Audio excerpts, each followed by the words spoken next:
Everyone, कैसे हैं आप लोग। मैं संतोष प्रजापति इंग्लिश की ऑनलाइन वर्चुअल क्लास में आपका अत्यधिक स्वागत करता हूं।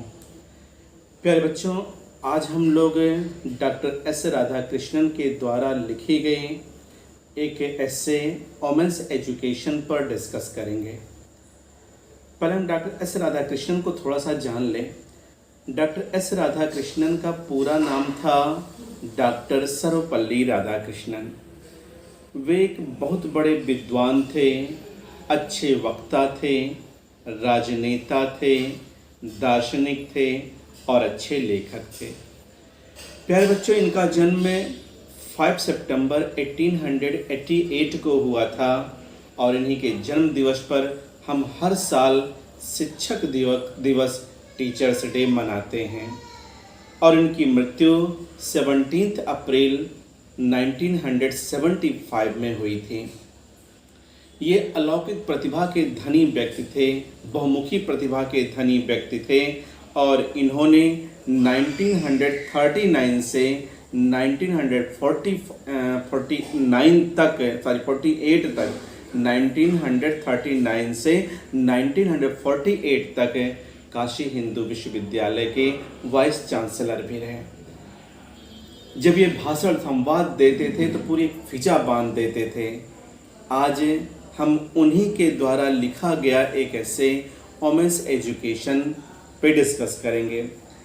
वास्तव में वोमेन्स एजुकेशन उनकी एक पुस्तक ट्रू नॉलेज से लिया गया है, जिसका पब्लिकेशन 1970 में हुआ था।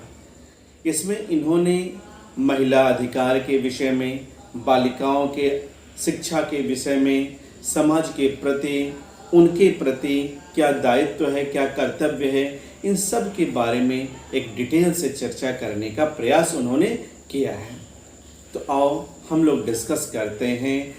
लाइन टू लाइन आपके पास किताब होगी, इसलिए आप उस किताब को जरूर देखिएगा ताकि आपको लाइन टू लाइन समझ में आए क्या है। You are living in an age, आप एक ऐसे काल में रह रहे हो। एज माने युग, एरा, काल, समय, उम्र, कई वर्ड होता है। आप एक ऐसे काल में रह रहे हो where there are great opportunity for women, जहाँ महिलाओं को पर्याप्त अवसर हैं। अपॉर्चुनिटी माने चांस, अवसर हैं। कहाँ पर? In social work, public life and administration, जहाँ महिलाओं को सामाजिक कार्य, सार्वजनिक जीवन और प्रशासन के क्षेत्र में पर्याप्त अवसर मिले हुए हैं। यानी आप एक ऐसे युग में, एक ऐसे काल में रह रहे हो जहाँ पर महिलाओं को प्रशासनिक क्षेत्र में, सामाजिक कार्यों में और सार्वजनिक जीवन में पर्याप्त अवसर मिले हुए हैं। Society requires women of discipline minds and restrained manners.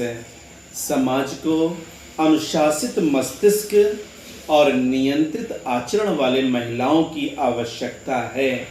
दो वर्ड यूज किया है, disciplined mind and restrained manner. Disciplined mind का मतलब होता है अनुशासित मस्तिष्क, रिस्ट्रेन्ड मैनर का मतलब होता है कंट्रोल्ड मैनर, कंट्रोल्ड कॉन्डक्ट, नियंत्रित आचरण।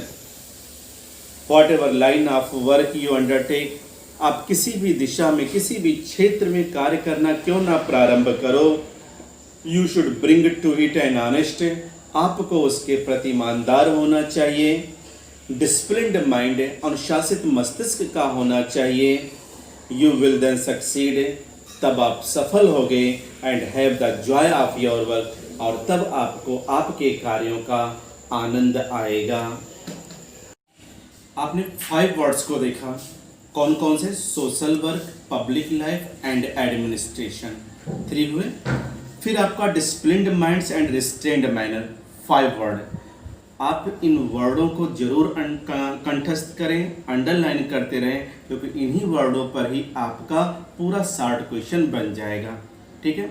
Now second paragraph. Actually in our country, वास्तव में हमारे देश में, education so far as girls education is concerned, जहाँ तक बालिका शिक्षा का संबंध है, कंसर्न्ड माने रिलेशन। एक एक डिफिकल्ट वर्ड मीनिंग में बताता जाऊंगा और आप डिफिकल्ट वर्ड मीनिंग को नोट डाउन करते रहिएगा। concern money relation। वास्तव में हमारे देश में जहाँ तक बालिका शिक्षा का संबंध है is not wide spread enough, काफ़ी व्यापक नहीं है, बहुत प्रचार उसका है नहीं। यानी अगर आप अपने ही डिस्ट्रिक्ट में देख लो, बॉयज़ और गर्ल्स के अलग अलग स्कूल, तो गर्ल्स की संख्या, स्कूल्स की संख्या आपको कम मिलेगी। हाँ, को एजुकेशन चलते हैं जहाँ मेल फीमेल दोनों पढ़ते हैं, उसको निकाल दो, लेकिन सेपरेट अगर गर्ल्स की हम बात करें, स्कूल कॉलेज ना के बराबर हैं, कम हैं। और जब इन्होंने इस पुस्तक को, यानी ट्रू नॉलेज को 1970 में लिखा था, उस समय तो बालिका शिक्षा की कंडीशन और भी बद से बदतर थी। सो इसीलिए एवरी इंस्टीट्यूशन, प्रत्येक संस्था, इंस्टीट्यूशन माने संस्था, which contribute to the education of girls, जो बालिका शिक्षा में अपना योगदान देती हैं।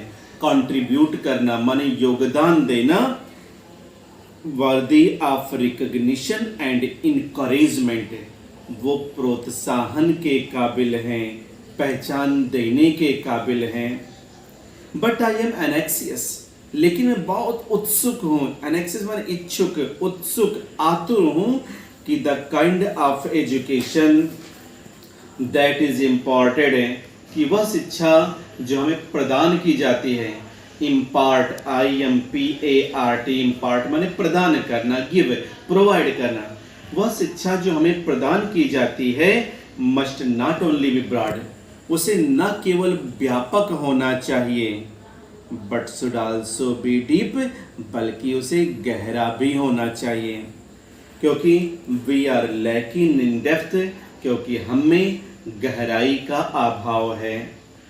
वी में बिकम लर्नड, हम विद्वान हो सकते हैं, एंड स्किल्ड, हम चातुर्य हो सकते हैं, but if we do not have some kind of purpose in our life, लेकिन अगर हमारे जीवन में किसी प्रकार का कोई निश्चित उद्देश्य नहीं है, तो our lives themselves become blind, तो हमारा जीवन स्वयं में अंधा हो जाएगा। ब्लंडरिंग, ब्लंडर माने होता है भयंकर गलती, और याद रखना बच्चों, ब्लंडर के साथ कभी मिस्टेक वर्ड का प्रयोग नहीं होता है। जैसे ही कमिटेड ब्लंडर, कभी ये ना बोलना ही कमिटेड ब्लंडर मिस्टेक। आप लोगों का जब बोर्ड परीक्षा में जाओगे तो सिंटेक्स आएगा, अर्थात 5 वाक्य दे देगा गलत गलत, आपको उसको सही करना रहेगा, 4 कम से कम, तो ऐसे देगा ही कमिटेड ब्लंडर मिस्टेक है, तो आप मिस्टेक उड़ा देना, बाकी सही हो जाएगा, क्योंकि ब्लंडर के साथ कभी मिस्टेक वर्ड का प्रयोग नहीं करते हैं। एंड बिटर, और कड़वा हो जाएगा। इतना समझ में, एक बार इसको समरी में बोल दें। वास्तव में हमारे देश में जहाँ तक बालिका शिक्षा का संबंध है काफ़ी व्यापक नहीं है, इसीलिए प्रत्येक संस्था जो बालिका शिक्षा में अपना योगदान देती हैं प्रोत्साहन के काबिल हैं, उत्साहवर्धन के काबिल हैं। लेकिन मैं बहुत उत्सुक हूँ कि जो शिक्षा हमें प्रदान की जाती है उसे न केवल व्यापक होना चाहिए बल्कि गहरा होना चाहिए। यानी यहाँ कहने का मतलब क्या है कि हमको ढेर सारे सब्जेक्ट्स मत पढ़ाओ, 10-10 सब्जेक्ट। बच्चों को देखो, छोटे छोटे बच्चों को 2-3 में 10-10 सब्जेक्ट पढ़ाते हैं, कोई आवश्यकता नहीं है। हमको थोड़ा पढ़ाओ लेकिन डीप पढ़ाओ, क्योंकि हम लोगों में ज्ञान की गहराई का अभाव है। इसीलिए डॉक्टर एस राधाकृष्णन कहते हैं हम कुशल हो सकते हैं, हम चातुर्य हो सकते हैं, हम विद्वान हो सकते हैं, लेकिन अगर हमारे जीवन में किसी प्रकार का कोई निश्चित उद्देश्य नहीं है तो हमारा जीवन स्वयं में ही अंधा हो जाएगा, गलतियों का पुलंदा हो जाएगा, कड़वा हो जाएगा, माने तीता हो जाएगा। द गीता सेज, गीता कहती है, गीता यहाँ किसी फीमेल को ना समझना, गीता का मतलब भगवद गीता, जो कृष्ण को अर्जुन को उपदेश के रूप में दिया गया था। गीता कहती है व्यवसात्मिका बुद्धिर इकेहा, आपके किताब में संस्कृत की वो सूक्ति वैसे ही रख दी गई है, व्यवसात्मिका बुद्धिर इकेहा। वैसे भी इसका मतलब भी आप समझ लो, अगर कोई व्यक्ति एक ही व्यवसाय में रहता है तो उसकी बुद्धि बढ़ती है। यानी आपने सुना होगा, अ रोलिंग स्टोन्स गैदर नो मास, लुढ़कते हुए पत्थर पर कभी काई नहीं लगती। अर्थात एक व्यक्ति अगर एक ही व्यवसाय करता है तो निश्चित रूप से वह उसमें संपन्न होता है, वह उसमें कुशल होता है। For a truly cultured mind, एक सच्चा सांस्कृतिक मस्तिष्क वाला व्यक्ति, there is a single mindedness है, उसमें इकलौता एकाग्रता होती है, a dedication to a single purpose, और उस इकलौते उद्देश्य के प्रति उनका समर्पण भी होता है। यानी वह व्यक्ति जिसका चित्त शांत है, उसके मस्तिष्क में एक उद्देश्य होगा और उद्देश्य के प्रति समर्पण होगा। लेकिन फॉर द अनकल्चर्ड माइंड, लेकिन एक संस्कृतिहीन मस्तिष्क वाला व्यक्ति, डबल माइंडेड व्यक्ति, the whole life is scattered in many direction, उसका पूरा जीवन विविध विविध प्रकार के दिशाओं में भटका होगा, बटा होगा। इसीलिए गीता कहती भी है, बहुशाखा हयन्तश्चतः, यानी वह जो बहुत से शाखाओं में अपनी बुद्धि को लगाता है स्वयं नुकसान करता है। इसीलिए एक दिमाग होना चाहिए, एक लक्ष्य होना चाहिए और लक्ष्य के प्रति समर्पण होना चाहिए, तब हम सफल होंगे, संपन्न होंगे। वह व्यक्ति जो 2, 3, 4 लक्ष्य लेकर चलता है वह अपने जीवन में कभी सफल नहीं होता है। देयरफॉर, इसीलिए इट इज इसेंशियल दैट, यह आवश्यक है, इसेंशियल माने नेसेसरी, यह आवश्यक है that the education which acquire in these institution, कि इन संस्थाओं में जो भी शिक्षा आप प्राप्त करो, should give you not merely learning, इन्हें आपको न केवल ज्ञान प्रदान करना चाहिए, एंड स्किल, न केवल चतुराई प्रदान करना चाहिए, but endow you with a definite purpose in life, बल्कि इन्हें आपको आपके जीवन में एक निश्चित उद्देश्य भी देना चाहिए। यानी यह कहने का क्या मतलब है कि हम जिन भी संस्थाओं में शिक्षा ग्रहण करते हैं, उन शिक्षा संस्थाओं को हमें सिर्फ किताबी ज्ञान नहीं देना चाहिए कि किताब में जो पाठ लिखा है, किताब में जो कुछ है ला वही पढ़ा दो, नहीं। केवल हमें किताबी ज्ञान नहीं देना चाहिए इन संस्थाओं को, बल्कि इन संस्थाओं को चाहिए कि हमें हमारे जीवन में एक निश्चित उद्देश्य दें, ताकि उस उद्देश्य को लेकर के हम संसार में प्रवेश कर सकें।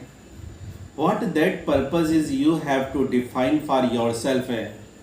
आपका उद्देश्य क्या हो, इसको आपको स्वयं को परिभाषित करना है। यानी आप अपने जीवन में कौन सा लक्ष्य चुनोगे, इसका चुनाव, इसका निर्धारण, इसका सिलेक्शन आपको करना है। It is said that vidya gives you vivek, इसीलिए कहा जाता है विद्या आपको विवेक देती है। विवेक का मतलब सोचने समझने की क्षमता। एंड विमर्श रूपणी विद्या गिव्स यू ए सेंस, आपको एक भावना प्रदान करती है, बताती है व्हाट इज राइट, कि सही क्या है, and helps you to avoid what is wrong, और गलत क्या है इससे बचने में आपकी मदद करती है।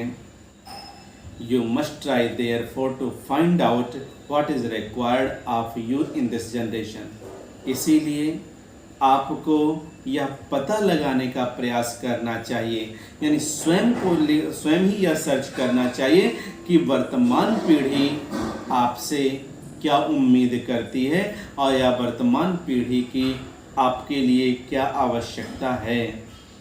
A purpose which held good centuries ago, एक उद्देश्य जो बहुत शताब्दियों पहले अच्छा माना जाता था, may not hold good today in view of the rapidly changing condition of our country and of the world।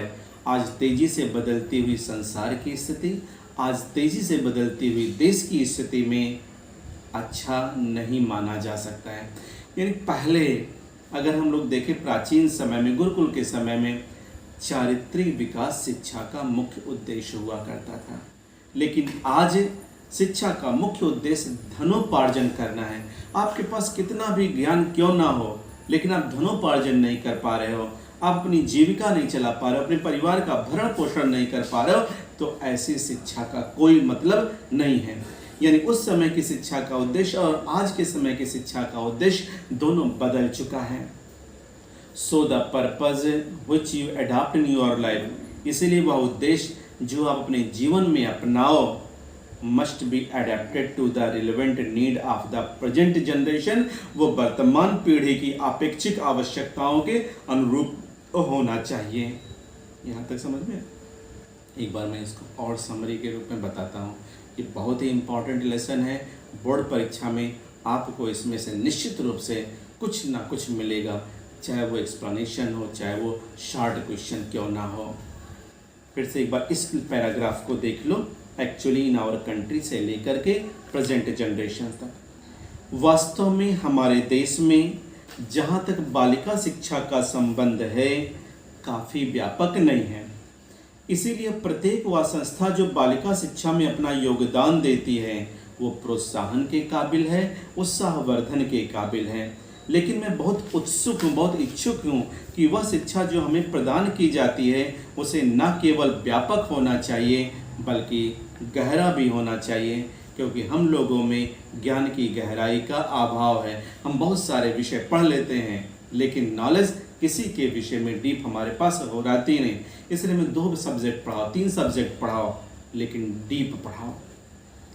हम ज्ञानवान हो सकते हैं, हम कुशल हो सकते हैं, चातुर्य हो सकते हैं, लेकिन अगर हमारे जीवन में कोई निश्चित उद्देश्य नहीं है तो हमारा जीवन स्वयं अंधा हो जाएगा, गलतियों का पुलंदा हो जाएगा, तीता हो जाएगा, कड़वाहट से भर जाएगा। इसीलिए गीता कहती है व्यवसात्मिका बुद्धिर इकेहा, एक सच्चा सांस्कृतिक मस्तिष्क वाला व्यक्ति, उसका मस्तिष्क सिंगल होता है, यानी उसके मस्तिष्क में केवल एक लक्ष्य होता है और लक्ष्य के प्रति पूर्ण रूप से समर्पण होता है। लेकिन जो संस्कृतिहीन व्यक्ति है उसका पूरा जीवन कई भागों में बिखरा रहता है। इसीलिए कहा जाता है बहुशाखा हयंतश्चिता। इसीलिए यह आवश्यक है कि वह शिक्षा जो आप इन संस्थाओं से प्राप्त करो, इन संस्थाओं को आपको न केवल ज्ञान प्रदान करना चाहिए, न केवल चतुराई प्रदान करना चाहिए, बल्कि इन्हें आपके जीवन में एक निश्चित उद्देश्य देना चाहिए। आपके जीवन में आपका उद्देश्य क्या हो, इसका निर्धारण, इसका चुनाव आपको करना है। एक उद्देश्य जो इसीलिए कहा जाता है कि विद्या आपको विवेक देती है और विमर्श रूपी विद्या आपको यह भावना प्रदान करती है कि आप जान सको सही क्या है और गलत क्या है, उससे बच सको। इसीलिए आपको यह पहचानने का, इसीलिए आपको यह तलाशने की आवश्यकता है कि आपसे वर्तमान पीढ़ी क्या चाहती है। एक उद्देश्य जो बहुत शताब्दियों पहले अच्छा माना जाता था, आज तेजी से बदलते हुए संसार की स्थिति, आज तेजी से बदलते हुए इस देश की स्थिति में वह अच्छा नहीं माना जाता है। इसीलिए जो भी उद्देश्य आप अपनाओ वो आपके वर्तमान पीढ़ी की अपेक्षित आवश्यकताओं के अनुरूप होना चाहिए। एवरी टाइम वी स्टार्ट, आगे देखें, प्रत्येक समय जब भी हम प्रारंभ करते हैं, यानी कोई भी नया कार्य प्रारंभ करते हैं, तो वी यूज़ हिम्स, तो हम मंत्रों का प्रयोग करते हैं। हिम माने मंत्र, एंड एंड विथ सेइंग शांति शांति शांति, और शांति शांति शांति कह करके उसका समापन करते हैं। The teacher and the pupils are expected to avoid hating each other। इसीलिए गुरुओं से और शिष्यों से आज यह उम्मीद की जाती है कि वे एक दूसरे की घृणा से बचें, यानी गुरुओं को, शिष्यों को एक दूसरे की घृणा से बचना चाहिए। यानी गुरु को भी कभी इतना एग्रेसिव नहीं होना जाना चाहिए कि बच्चों को उल्टा पुल्टा बोल दें, इतना भी क्रुद्ध नहीं हो जाना चाहिए कि लेकर स्टिक पीट दें, और बच्चों को भी चाहिए कि गुरु के सम्मान में कोई कमी ना आने दें, उन्हें हमेशा भगवान तुल्य जैसा दर्जा दें, ताकि टीचर कभी भी उन पर क्रोधित ना हो, प्यार से उन्हें शिक्षा दीक्षा दें। इसीलिए डॉक्टर एस राधाकृष्णन कहते हैं कि बच्चों को और गुरुओं को एक दूसरे की घृणा से बचना चाहिए, यानी दोनों के प्रति वही गुरुकुल वाला पारस्परिक प्रेम, स्नेह होना चाहिए। बहुत ही इम्पोर्टेंट पैराग्राफ है अगला, आप लोग भी अपने उस पैराग्राफ को अंडरलाइन पूरा कर लेना। कंपैशन, दया, कंपैशन का मतलब ही होता है दया। वहाँ पर देखो इटैलिक में लिख दिया गया है दया। Compassion daya is the quality which is more characteristic of women than of man. दया वह गुण है जो पुरुषों के से ज़्यादा महिलाओं की विशेषता है। या इसको हम अपने शब्दों में कहें कि दया वह गुण है जो पुरुषों से ज़्यादा महिलाओं में पाया जाता है। I read recently a book which speaks about the decline of womanhood. मैंने हाल में ही रिसेंटली माने प्रेजेंटली हाल में ही एक किताब पढ़ी है जो हमें स्त्रीत्व के पतन के विषय में बताती है। डिक्लाइन माने पतन, वोमेनहुड माने स्त्रीत्व।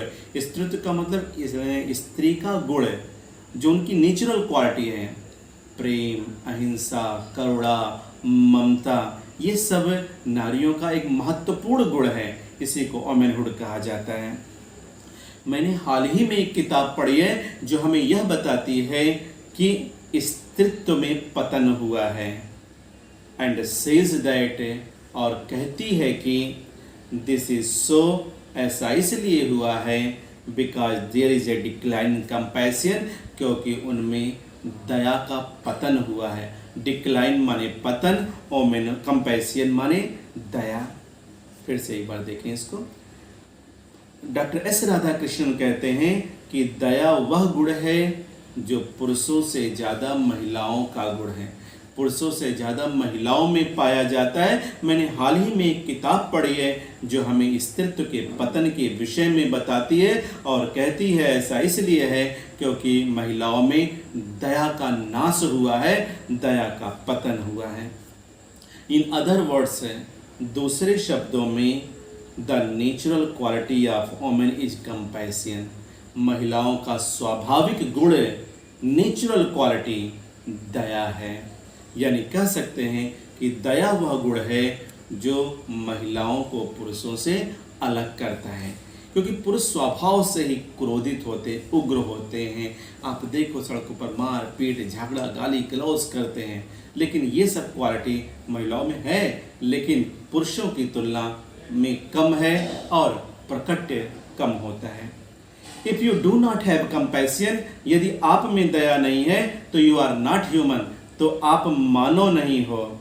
It is there for essential for every human being, इसीलिए प्रत्येक मानव के लिए यह आवश्यक है कि to develop the quality of considerateness, kindness and compassion, कि वे अपने भीतर समझ, दयालुता और दया, इन तीन गुणों का विकास करें।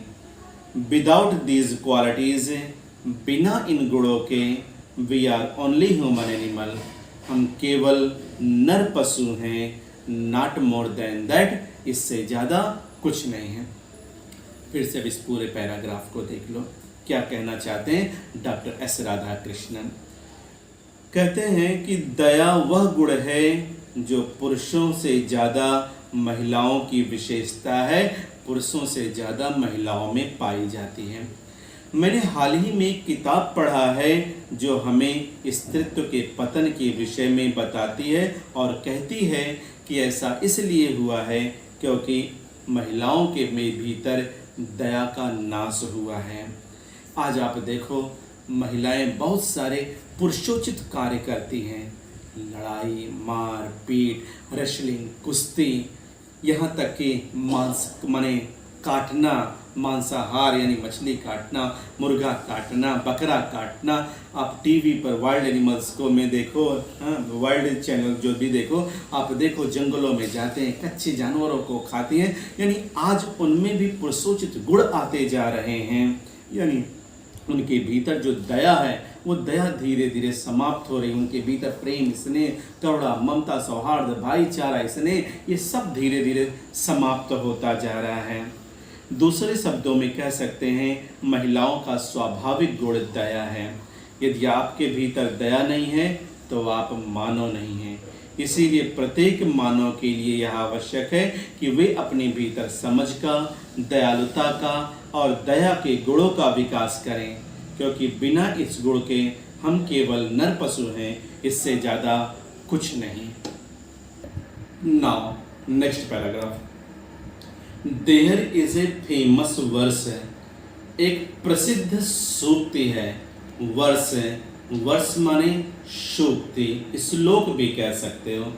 which tells us संसार विश्व वृक्षा, जो हमें बताती है कि यह संसार विश्व वृक्ष की तरह है, जहर के पेड़ की तरह है। इन दिस इम्परफेक्ट वर्ड, और फिर इसी को एक्सप्लेन भी करते हैं संसार विश्व वृक्षा को।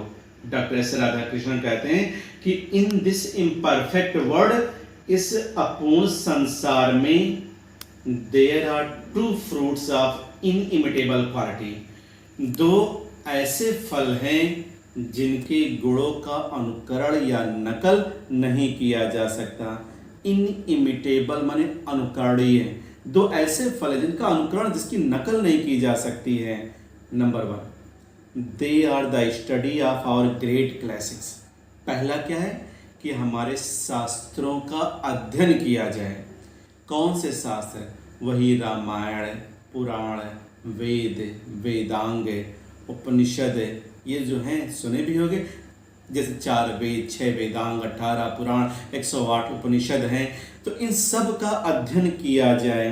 क्लासिक्स माने शास्त्र। और दूसरा कम्युनियन विथ ग्रेट माइंड्स है, महान व्यक्तियों का सत्संग किया जाए। कम्युनियन करना माने सत्संग करना, उनकी बातों को सुनना, अपनी बातों को रखना। 2 चीज़ें क्या क्या है? एक महान शास्त्रों का अध्ययन, और दूसरा महान मस्तिष्क वाले व्यक्तियों का सत्संग करना।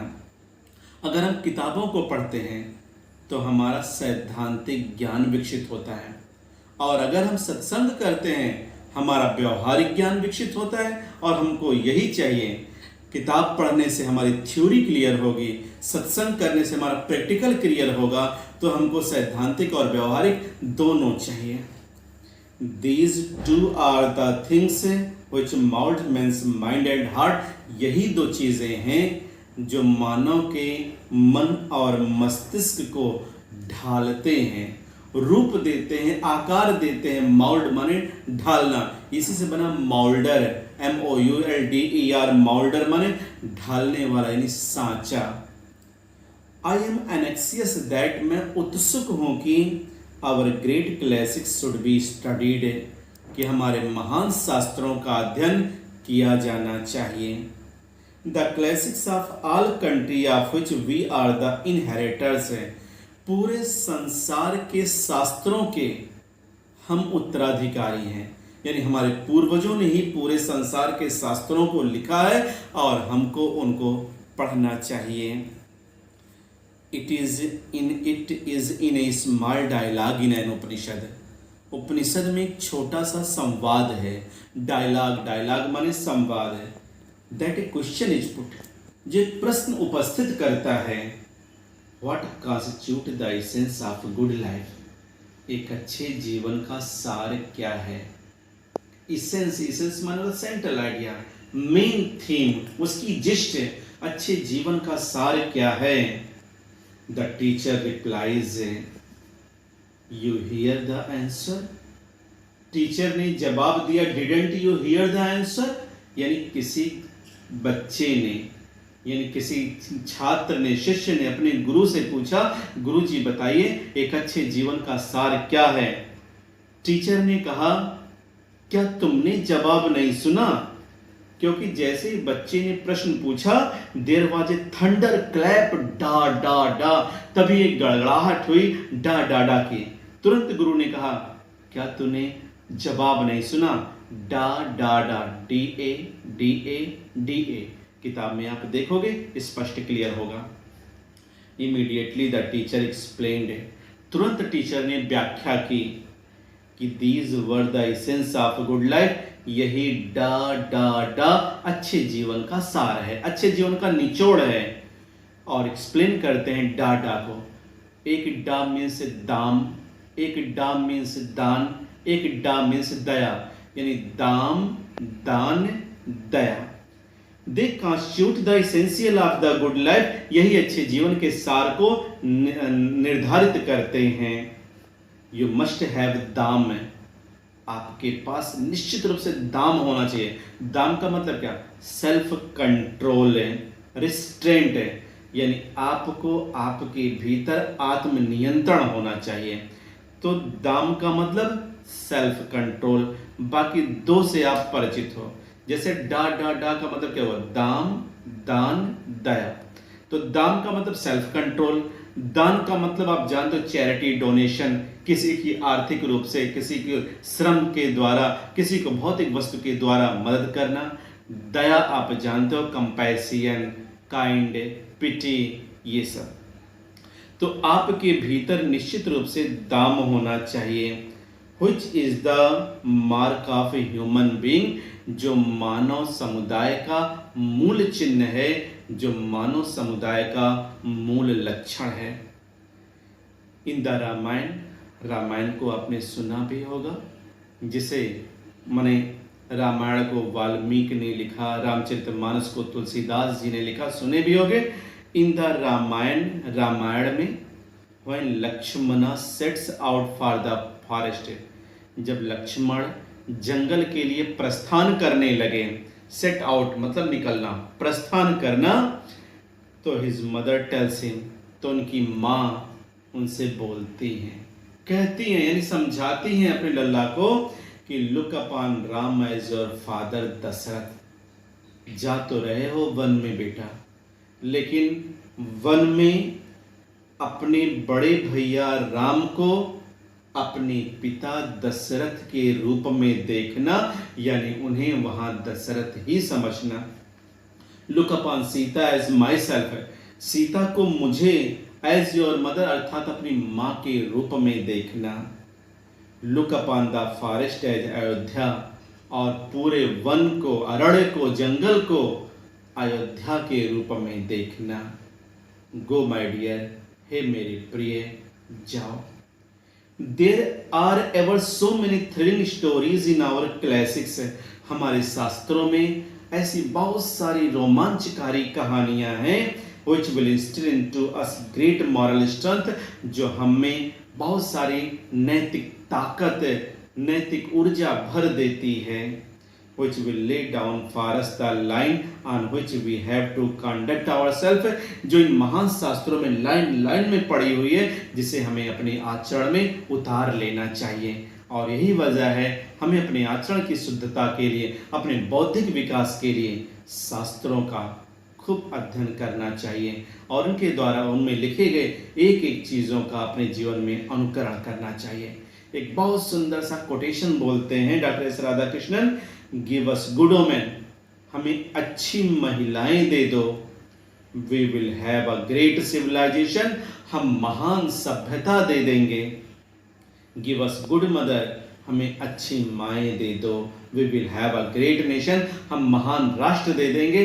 यानी यहाँ कहने का मतलब क्या है कि अच्छी महिलाएं अच्छी सभ्यता की प्रतीक हैं। अच्छी महिलाएं अगर देश में हैं तो देश की सभ्यता अच्छी होगी, और अगर देश में अच्छी माएँ हैं तो हमारा देश भी महान होगा। जिसका सबसे बढ़िया आप देख सकते हो गांधी जी की माँ को, जिन्होंने गांधी जी में इतना मॉरल स्ट्रेंथ भर दिया कि वास्तव में वे एक सामान्य व्यक्ति से राष्ट्रपिता बन गए। शिवाजी की माता जी को देख लो, उन्होंने अपने बेटे में इतनी ज़्यादा नैतिक गुण भर दिए कि वास्तव में वो मराठा साम्राज्य के वास्तविक संस्थापक के रूप में अवतरित हो गए। When you talk about education, प्यारे बच्चों, जब आप शिक्षा के विषय में बात करते हो तो you have several aims in view, तो आपके दृष्टिकोण में अनेक उद्देश्य होते हैं। जैसे जब भी आप ही इंटरमीडिएट में हो, आप जब बोर्ड परीक्षा दोगे या अभी देने वाले हो, तो आपके दिमाग में बहुत सारा लक्ष्य हो रहा होगा कि हम इंटर के बाद क्या करें, पॉलिटेक्निक करें, आईटीआई करें, या आईआईटी के डिफरेंट टाइप के फॉर्म निकलते हैं, जेई मेंस का, एडवांस का, यूपीटीयू का, या अलग अलग यूनिवर्सिटी हैं, चाहे आपका बीएचयू का, Lucknow university, Gorakhpur university, Allahabad university, क्या हम करें? ऐसे ढेर सारा लक्ष्य आपके दिमाग में चल रहा होगा और आप उसी में जूझ रहे होगे। वही यहाँ पर कह रहे हैं कि जब भी आप शिक्षा के विषय में बात करते हो तो आपके दृष्टिकोण में अनेक उद्देश्य होते हैं। गिव द पीपल, लोगों को दो। Those who are taught knowledge of the world in which they live, science, history, geography, enable you to get that knowledge. जिन्हें आप सिखाते हो उन्हें संसार का ज्ञान, इतिहास का ज्ञान, विज्ञान का ज्ञान देते हैं, भूगोल का ज्ञान देते हैं। You to get that knowledge, जिससे आप इन चीज़ों का ज्ञान प्राप्त करते हो। लेकिन you also train the people to acquire some technical skill. आपको इन बच्चों को कुछ तकनीकी कुशलता प्रदान करनी चाहिए which they can earn a livelihood, जिससे वे अपनी जीविका कमा सकें। यानी कहने का मतलब क्या है डॉक्टर एस राधाकृष्णन का, कि शिक्षा का वर्तमान समय में जो मुख्य उद्देश्य है वो ये है कि बच्चों को न केवल आप संसार का ज्ञान दो, इतिहास, भूगोल, विज्ञान का ज्ञान दो, बल्कि उन्हें आप कुछ तकनीकी ज्ञान दो जिससे वे अपनी जीविका कमा सकें। हो गया बच्चों, एक बार फिर इसको देखो। When you talk about education, you have several aim in views. जब आप शिक्षा के बारे में बात करते हो तो आपकी दृष्टि में अनेक लक्ष्य होते हैं। Gives the people, those who are taught, जिनको शिक्षित किया जाता है, knowledge of the world in which they live, उन लोगों को उस दुनिया का ज्ञान दो जिसमें वे रहते हैं। यानी कहने का मतलब क्या है कि जब आप शिक्षा के विषय में बात करते हो तो आपकी दृष्टि में अनेक लक्ष्य रहते हैं जिनको शिक्षित किया जाता है। उन लोगों को उस दुनिया का ज्ञान दो जिसमें वे रहते हैं। जैसे क्या क्या, विज्ञान है, इतिहास है, भूगोल है, आपको उस ज्ञान को पाने के योग्य बनाते हैं। And you also train the people to acquire some technical skill by which they can earn a livelihood, तथा आप कुछ तकनीकी कौशल अर्जित करने के लिए लोगों को प्रशिक्षित करते हो जिससे वे अपनी जीविका उपार्जन कर सके, कमा सके। यानी कहने का मतलब क्या है कि हम जब भी इस वर्तमान समय में टीचिंग करते हैं, पढ़ाते हैं, तो हम उनको जिस संसार में रहते हैं, इतिहास, विज्ञान, भूगोल, इन सब का ज्ञान देते हैं, लेकिन हमको उनको कुछ तकनीकी कुशलता भी देनी चाहिए जिससे वे अपनी जीविका कमा सकें। But what is there specific about the kind of education important in the institution of our country? किंतु हमारे देश की संस्थाओं में ये जो शिक्षाएं हमको प्रदान की जाती हैं, जो दी जाती हैं, उनके बारे में वैज्ञानिकता क्या है?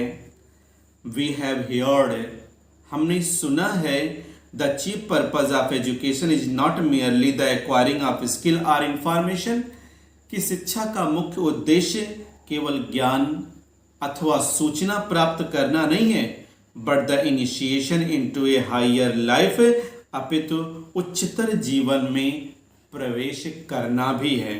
फिर से इसको देख लो, कह रहा है हमने सुना है कि शिक्षा का मुख्य उद्देश्य केवल कौशल या ज्ञान की प्राप्ति नहीं है, अपितु उच्चतर जीवन में प्रवेश भी है। इनिशिएशन इनटू ए वर्ल्ड, ऐसे संसार में प्रवेश करना है which transcend the world of space and time, जो अंतरिक्ष तथा समय दोनों से परे हो।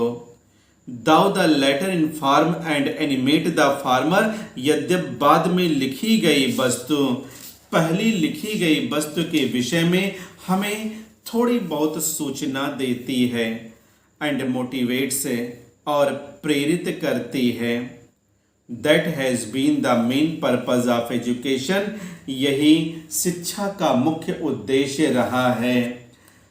We neglect for some centuries, कुछ शताब्दियों से, centuries माने शताब्दी, period of 100 days, 100 years, we neglected our women folk, हमने अपने महिलाओं की उपेक्षा की है, निगलेक्ट किया है।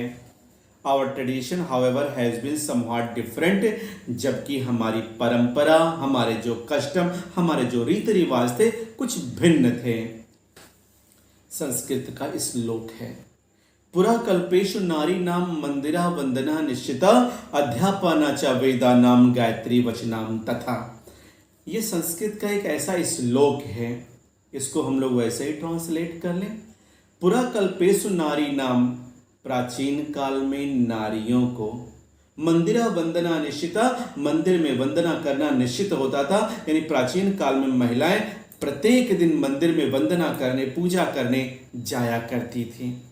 अध्यापन च वेदानाम, वेदों का अध्ययन करना उनके लिए निश्चित होता था।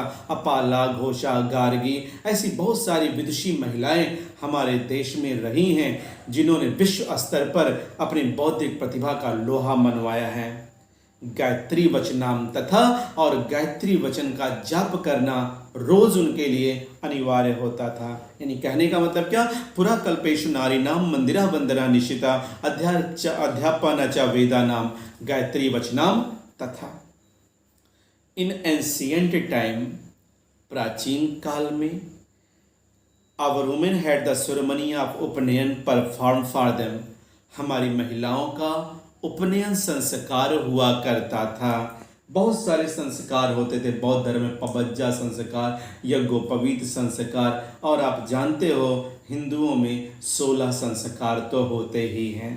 तो प्राचीन काल में हमारी महिलाओं का उपनयन संस्कार होता था। They were entitled to a study of Vedas, वे वेदों का अध्ययन करने की भी अधिकारी होती थी, पात्र होती थी। यानी वे गायत्री वचन का जाप करती थी, वेदों का अध्ययन करती थी। They were also entitled to the chanting of the Gayatri jaap, वे गायत्री वचन का जाप करने की भी अधिकारी होती थी। गायत्री वचन जानते ना, ओम भूर्भुवः स्वः, जो सूर्य देव की स्तुति में, पहले उनको सविता कहा जाता था, सविता की स्तुति में गाया जाता है। All these things were open to our women, ये सारी चीज़ें हमारी महिलाओं के लिए खुली हुई थी। But our civilization became arrested, लेकिन हमारी सभ्यता गिरफ्त में आ गई। यानी जब मुगल काल आया, यानी 712 का जब काल शुरू हुआ, मोहम्मद बिन कासिम ने भारत पर आक्रमण किया और हम धीरे धीरे सल्तनत काल, मुगल काल, गुलाम वंश, अंग्रेजों के गुलाम, यानी 1947 तक गुलाम ही रहे। यानी ये पूरा एज जो था वो हमारे इतिहास के लिए डार्क पीरियड था। But our civilization became arrested, लेकिन हमारी सभ्यता गिरफ्त हुई। And one of the main sign of that decay of our civilization, और उसका मुख्य प्रतीक था कि हमारी सभ्यता का पतन हुआ। And is the subjection of women, और हमारी महिलाएं उसके प्रभाव में आ गईं। यानी कहने का मतलब क्या कि प्राचीन काल में हमारी महिलाओं का उपनयन संस्कार होता था। वे गायत्री वचन का जाप करती थी, वेदों का अध्ययन करती थी, सारी चीज़ें महिलाओं के लिए खुली थीं। लेकिन मुगल पीरियड में जो डार्क पीरियड है, डार्क एरा महिलाओं के लिए, महिलाओं के लिए उस समय हमारी सभ्यता पूरी तरीके से निरर्थक सिद्ध हुई और महिलाएं उस पतित सभ्यता के प्रभाव में आ गई। लेकिन आफ्टर इंडिपेंडेंस, स्वतंत्रता के बाद, 1947 के बाद, through the exertion of Mahatma Gandhi के अथक प्रयास से, a revolution has been effected in our country, हमारे देश में एक क्रांति प्रारंभ की गई। And women are coming into their own, और हमारी महिलाएं उस पुराने प्रभाव को, पुराने उस अधिकार को, अपाला, घोषा, गार्गी वाले अधिकार को फिर से प्राप्त कर रही हैं। अर्थात महिलाओं का वर्तमान समय में उतना ही सम्मान है जितना पुरुषों का। आज आप देख भी सकते हो कि आज की महिलाएं पुरुषों के साथ कंधे से कंधा मिला करके चल रही हैं। आज पूरे देश में कोई भी ऐसा क्षेत्र नहीं है, कोई ऐसा फील्ड नहीं है जहां महिलाएं पुरुषों के साथ कार्य ना कर रही हों। आज हमारी महिलाएं केवल एरोप्लेन नहीं, फाइटर प्लेन, जेट प्लेन उड़ा रही हैं, आकाश में यात्रा कर रही हैं। एक से एक विद्वान महिलाएं हैं। हर साल रिजल्ट में देखो बालिकाएं बाजी मारती हैं। आईएएस का रिजल्ट देखो, पीसीएस का रिजल्ट देखो, महिलाएं कहीं पीछे नहीं हैं। चाहे वो सामाजिक क्षेत्र हो, चाहे वो राजनीतिक क्षेत्र हो, औद्योगिक कार्य हो, कोई भी प्रकार का कार्य हो, आज महिलाएं अपने पुराने अधिकार को फिर से प्राप्त कर रही हैं। ओके स्टूडेंट्स, और प्यारे बच्चों, आप इस चैनल को तुरंत सब्सक्राइब कर लो ताकि जैसे ही मैं वीडियो डालूं आपको उसका नोटिफिकेशन मिल जाए और आप तुरंत उसका अध्ययन करो। ओके आता स्टूडेंट्स, गुड नाइट।